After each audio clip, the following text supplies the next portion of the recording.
Hi everybody, this is foXnoMad, and today I want to help you travel smarter by reviewing the Logitech MX Anywhere 2S mouse, road tested after 1 year of continuous use and travel.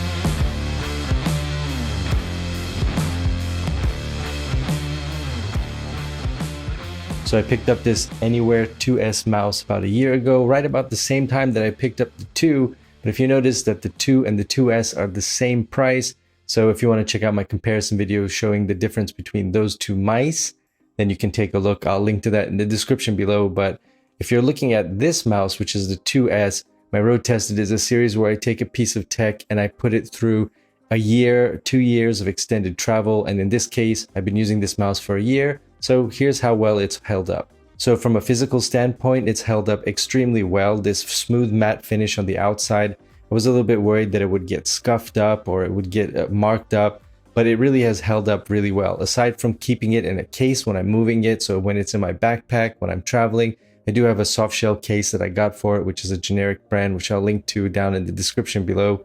But other than that, I've taken no special precautions to protect this mouse, and the exterior has held up very well. The buttons are still as clicky, which is really nice, but it still has this little rattle noise from the middle button. I don't know if the mic is picking that up, but it still annoys me. Aside from that, there's a very slight swelling on the rubber on the exterior there from my hand, probably just holding it and being sweaty and all the heat, but it's very minor and it looks like that's not going to be any kind of issue. Pads on the bottom also, when I got it out of the box, were pretty scuffed up and I was worried that they were just going to deteriorate over time, but since that initial unboxing, it's really not changed all that much. It looks pretty much the same. I did try to take off one of the pads on the bottom there. You can see kind of it's lifted up to get to the screws on the bottom. I was just going to check out whether or not you can actually change the battery of this mouse. Not officially, but there's a DIY way that you can do that, but I didn't go through with it because I didn't want to take the pad off and it looks like it's not going to be able to be stuck back on without glue and so on. So I just kind of gave up in the middle. So that's what that warping there is. Still, another thing to note is you can't change the batteries. Speaking of that, so if you're the kind of person that doesn't want rechargeable batteries in any of your tech, then that's going to be kind of a deal breaker for you on this mouse.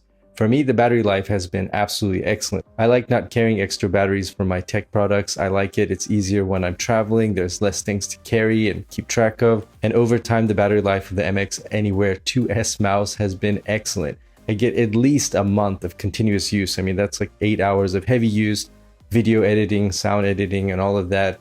8 hours a day, 6 days a week. It goes about a month at least, and then it only takes about a minute to charge it up to an hour. So if you're really in a pinch, you can just plug it in for a minute, get an hour of battery use, and then keep going. Another nice thing is you can still charge this and use it at the same time. So just plug it into USB and then keep using it and do two things at the same time. So that when you're done working, your battery is going to be mostly charged. You can just leave it on overnight. It does charge over micro USB, and I really wish it was USB-C, but it's not a deal breaker, but it would just be a nice addition. I'm going to guess that in the future update of this product, they're probably going to go to USB-C, but it's just micro USB, which isn't really a huge deal. Speaking of that battery life though, there is this indicator on the top, which is a green light, and it's supposed to flash yellow when the battery is getting low and dying, and then just go to red when it's really critical. In my use, what I've noticed is after the first time, it just would turn yellow, and now it just goes straight to red, and red pretty much means you've got 5 or 10 minutes to use the battery, and then it's dead. So you don't get a lot of warning between green light and red light. So it basically just goes from, I'm working great, and then you've got 5 minutes to charge me up. It's not a problem when you're at home and when you're at a desk and you can just plug it in very easily, but if you're traveling, then that's going to be something that might be a little bit inconvenient. So you might just want to top off the battery before you go, let's say, on a long flight. You can also go into the Logitech software that comes with this mouse and see how much battery life is left, but it only gives you these 3 bar indicators. There's no percentage on how much battery life you have, so you can't get really good accurate readings of how much battery life is left. But with such a long battery life and such a short charging time, it's not really a huge deal. It's still just kind of inconvenient, and I would like to see maybe with a firmware update or something like that where I could just see the percentage of how much battery life I have left. Oh, and a health meter would also be great to see how well and how much longevity is still left in the battery over its lifetime. One thing I have started doing with this mouse is turning it off completely when I'm not using it for long periods of time, like overnight. I don't know if this is going to increase the longevity of the battery itself, but it can't hurt to turn the battery off. I don't know how good the sleep mode is over time on this mouse, so instead I just go ahead and turn it off. You might want to try that as well if you want to extend the longevity of the battery in this mouse for as long as possible. Aside from that, physically, it still does have a little bit of a connectivity issue in very specific cases. And specifically, I mean when my laptop goes to sleep and then it wakes back up and Bluetooth is on and I left my mouse on, so the Bluetooth is running, they were both connected, laptop goes to sleep, I go to wake it up, and sometimes it's just forgot about my mouse.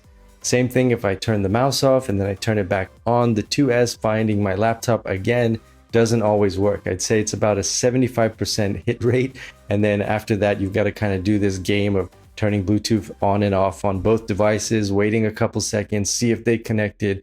That didn't connect, then trying it again. So that happens about every 1 out of 4 times, and it's just a little bit inconvenient and annoying, but I think subconsciously I've kind of got it down how to get them to connect again. It usually is always turn off the mouse first, turn off the Bluetooth on my laptop, turn on Bluetooth on my laptop first, wait a few seconds, and then turn on Bluetooth on my mouse, wait a few seconds, and then it usually reconnects again. I'm using Mac OS if that makes any difference, but I've heard complaints about this from people using Windows and Linux as well, so it seems to be something on the mouse side rather than something on the laptop operating system side. Now, one thing about my road tested series is it's not just about the physical durability of a product, but also its usability over time. And when it comes to the usability of the MX Anywhere 2S mouse, I've noticed that a lot of my small gripes have gotten smaller and a lot of the things that I like about this mouse have gotten better. The Precision 4000 DPI on this mouse is really smooth and really excellent to use. I use this mainly on a mouse pad, so this glorious gaming mouse pad, which, by the way, if we're talking about mouse pads, is one of my favorite mouse pads. It's great, but it's not held up very well over the last year. You're supposed to be able to machine wash this, but when you do that a couple of times, even in cold water, just really basic wash, it's gonna get this warping of the material coming up from the bottom rubber fabric there. So you get this kind of warping and you can't really use the mouse as well. So as far as durability of the mouse pad, I'd say road tested after a year, it's gonna get a... The mouse though is doing really well. And again, the DPI is very smooth on all sorts of surfaces. So if you're traveling and this is really a travel or a portable mouse, it works on glass, and that has come in super handy. I've used this thing all over the world, cafes, airplane, trays, glass surfaces, you name it, even without a mouse pad, with a mouse pad.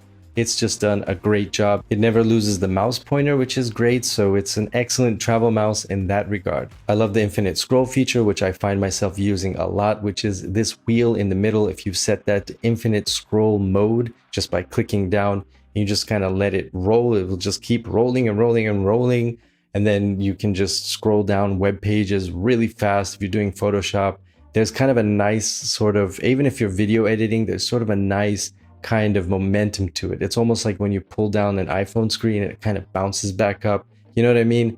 That kind of does that with the infinite scroll. I end up using that a lot. I almost never use the other side of the scroll wheel, which is the clicky feature, which if you push down, it's going to have this click mode where you get a more broken up scrolling experience, but I use the infinite scroll a lot. One thing somebody did mention in the comments, which was very useful, was if you use a lot of 3D software, so if you're an architect or a designer, I personally don't use this mouse for any of that kind of work. I don't do much of that kind of work.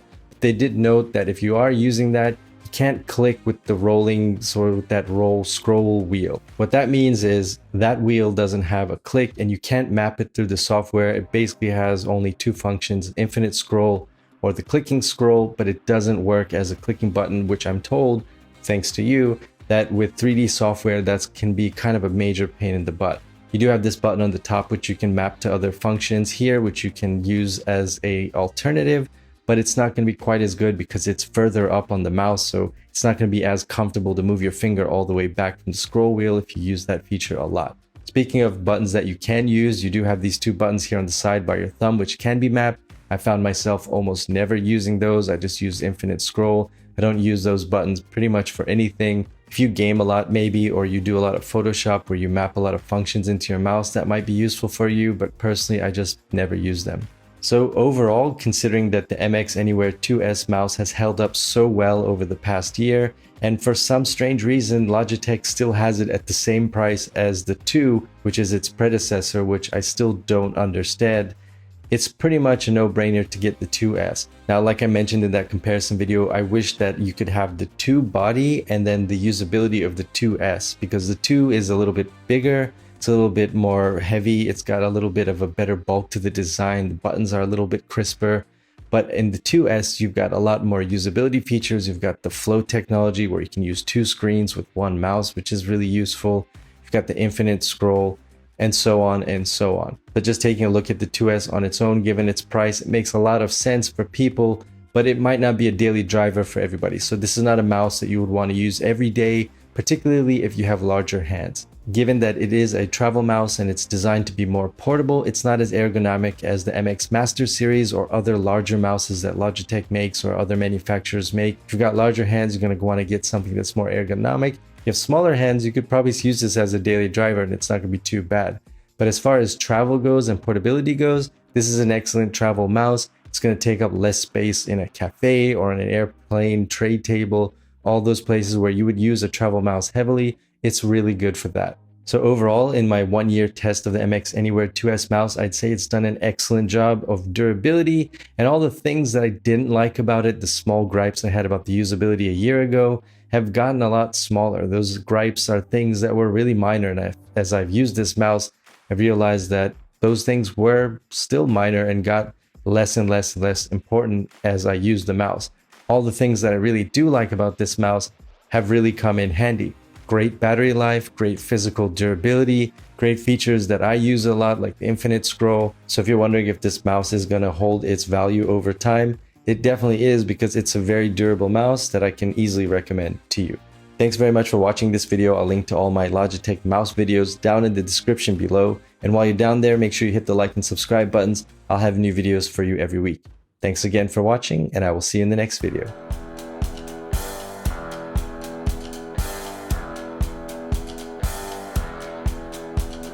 On the side where you hold it, very slight scrolling, where you get a more broken up scrolling, you get a more broken up scrolling, where you get a more broken up scroll blooper.